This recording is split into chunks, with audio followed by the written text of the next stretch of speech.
ಇಲ್ಲ, ಕರ್ನಾಟಕ ಪ್ರದೇಶ ಕಾಂಗ್ರೆಸ್ನ ನೂತನ ಅಧ್ಯಕ್ಷರಾಗಿ ದಕ್ಷಿಣ ಕನ್ನಡ ಜಿಲ್ಲೆಯವರಾಗಿದ್ದಂಥ BK ಹರಿಪ್ರಸಾದ್ ಅವರು ಇವತ್ತು ಬೆಂಗಳೂರಿನಲ್ಲಿ ಪದಗ್ರಹಣದ ಕಾರ್ಯಕ್ರಮ ನಡೆದಿತ್ತು. ಪ್ರಪ್ರಥಮ ಭೇಟಿಯೇ ತಮ್ಮ ತವರೂರಾದ ದಕ್ಷಿಣ ಕನ್ನಡ ಜಿಲ್ಲೆಗೆ ಇವತ್ತು ಕೊಟ್ಟಿರ್ತಾರೆ.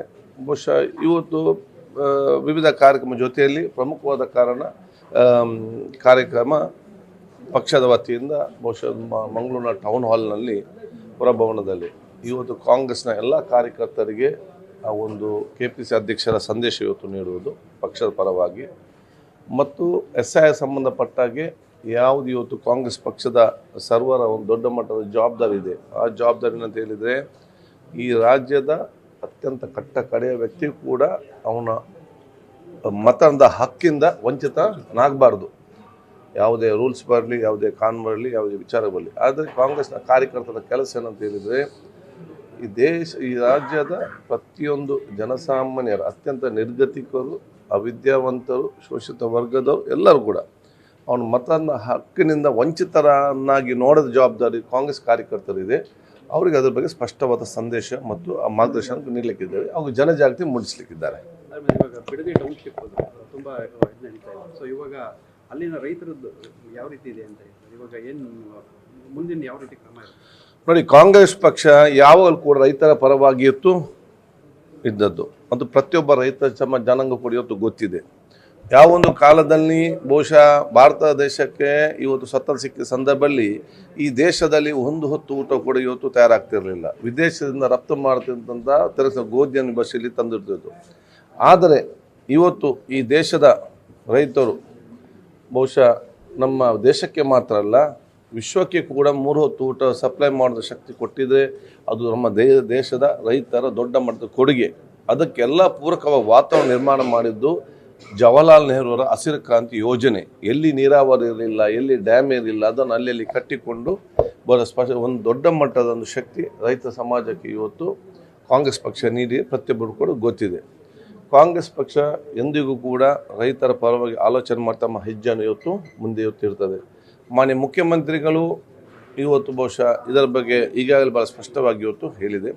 ರೈತರಿಗೆ ತೊಂದರೆಗೊಳಪಡುವಂತಹ ಮತ್ತು ವಿಚಾರ ಯಾವುದೇ ಕೆಲಸ ಕಾರ್ಯಗಳು, ಯಾವುದೇ ಯೋಜನೆಗಳು ಮತ್ತು ಯಾವುದೇ ಇವತ್ತು ಕಾರ್ಯಕ್ರಮಗಳು ತರದಿದ್ದರೆ ಕಾಂಗ್ರೆಸ್ ಪಕ್ಷ ಮಾನ್ಯ ಮುಖ್ಯಮಂತ್ರಿ DK ಶಿವಕುಮಾರ್ ನೇತೃತ್ವದಲ್ಲಿ ಅದು ರೈತರಿಗೆ ಮುಂದಿನ ದಿನಗಳಲ್ಲಿ ರೈತರಿಗೆ ಅಥವಾ ರೈತರ ಕುಟುಂಬಸ್ಥರಿಗೆ, ಆ ರೈತರ ಊರಿಗೆ ಪ್ರಯೋಜನ ಆಗುವ ಕಾರ್ಯಕ್ರಮ ಅಲ್ಲದೆ ಯಾವುದು ಕೂಡ ತರೋದಿಲ್ಲ. ಆದ ಕಾರಣ ರಾಜ್ಯಕ್ಕೆ ಕೆಲವು ಇವತ್ತದನ್ನು ಮಾತಾಡ್ತಾರೆ.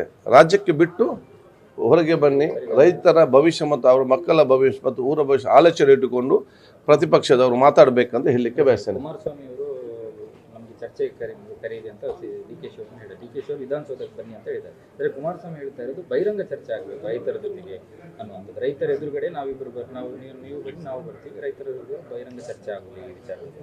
ನೋಡಿ, ಇವತ್ತು ವಿಧಾನಸೌಧ ಇರುವುದೇ ಈ ರಾಜ್ಯದ ಜನಸಾಮಾನ್ಯರ ಬಗ್ಗೆ ಚರ್ಚೆ ಮಾಡಲಿಕ್ಕೆ ಕೇಂದ್ರ ಒಂದು ಸ್ಥಾನ. ಇವತ್ತು ಬಿಡದಿ ಅಂತ ದೊಡ್ಡ ಟೌನ್ಶಿಪ್ನ ಬಗ್ಗೆ ಇವತ್ತು ಒಂದು ಮುಖ್ಯಮಂತ್ರಿಗಳು ಮತ್ತು ಕೇಂದ್ರದ ಸಚಿವರು ಕೂತ್ಕೊಂಡು ಚರ್ಚೆ ಮಾಡುವಂಥದ್ದು ಮಾರ್ಗದ ಮಧ್ಯದಲ್ಲಿ ಮಾಡಲಿಕ್ಕೆ ಆಗ್ತದ? ವಿಧಾನಸೌಧ ಸೂಕ್ತ ಜಾಗ ಅಲ್ವಾ? ಇದನ್ನು ಜನರೆಲ್ಲರೂ ಕೂಡ ಅರ್ಥ ಆಗ್ತದೆ. ರಾಜ್ಯಕ್ಕೆ ಬೇಕಾಗಿ ಅಲ್ಲಿಗೆ ಬನ್ನಿ ಅಂತೇಳಿ ಈ ಥರ ನೋಟಿಫಿಕೇಶನ್ ಮಾಡಿದವರು ಯಾರು? ಇದು ಜನರಿಗೆ ಫಸ್ಟ್ ತಿಳಿಸಲಿ. ಈ ಬಿಡದಿ ಟೌನ್ಶಿಪ್ನ ನೋಟಿಫಿಕೇಶನ್ ಮಾಡಿದವರು ಯಾರಂತೇಳಿ ಜನರಿಗೆ ಸತ್ಯ ವಿಚಾರವನ್ನು ಇವತ್ತು ಜನತಾದಳದ ಮುಖಂಡರು ಹೇಳಿ ಅಂತ ಹೇಳಲಿಕ್ಕೆ ಬಯಸ್ತೇನೆ. ಅದು ನೋಟಿಫಿಕೇಶನ್ ಮಾಡಿದೆ ಇವರು.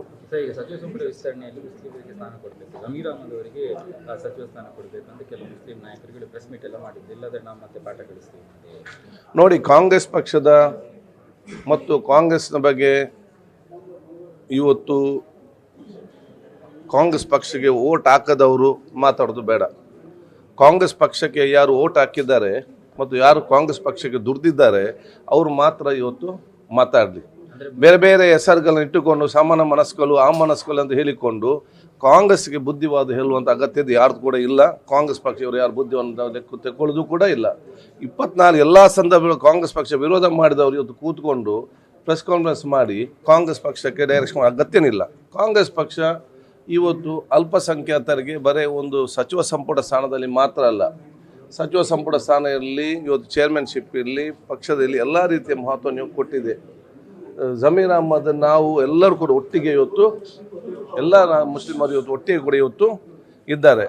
ಕಾಂಗ್ರೆಸ್ ಪಕ್ಷದ ಅಧ್ಯಕ್ಷರು, ಮುಖ್ಯಮಂತ್ರಿಗಳು, ಉಪಮುಖ್ಯಮಂತ್ರಿಗಳು, ಕೇಂದ್ರದ ನಾಯಕರು ಎಲ್ಲ ಕೂಡ ಜೊತೆಗೆ ಸೇರಿಸಿಕೊಂಡು ಈ ರಾಜ್ಯದ ಮೈನಾರಿಟಿಗೆ ಏನೆಲ್ಲ ಅತ್ಯುತ್ತಮವಾದ ಕೆಲಸ ಆಗಬೇಕಾ ಅದಕ್ಕೆ ಬೇಕಾ ಎಲ್ಲ ವ್ಯವಸ್ಥೆಯನ್ನು ಇವತ್ತು ಮಾಡ್ತಾರೆ.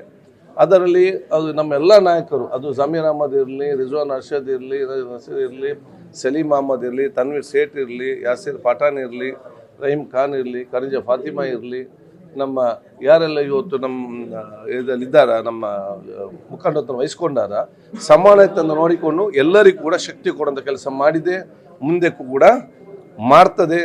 ಮತ್ತು ರಾಜಕೀಯವಾಗಿ ಇದನ್ನು ಇನ್ನಷ್ಟು ಬಿಗಡಾಯಿಸುವ ಕೆಲಸಕ್ಕೆ ಯಾರು ಕಾಂಗ್ರೆಸ್ಸಿನ ವಿರೋಧಿ ಕಾಂಗ್ರೆಸ್ ಮತ ಹಾಕದವ್ರು ಮಾತಾಡ್ತಾರ ಅವ್ರಿಗೆ ಯಾರು ಕೂಡ ಮಹತ್ವ ಕೊಡೋದಿಲ್ಲ. ಕ್ಯಾಬಿನೆಟ್ ಮೀಟಿಂಗ್ ಮಂಗಳೂರಲ್ಲಿ ಆಗ್ತಾ ಇರುವಂಥದ್ದು ಯಾವಾಗ ಆಗುತ್ತೆ? ಮತ್ತು ಈಗ ಟೂರಿಸಂ ಬಗ್ಗೆ ಸಿಎಂ ಅವರು ವಿಶೇಷವಾಗಿ ಗಮನ ಹರಿಸ್ತಾ ಇದ್ದಾರೆ.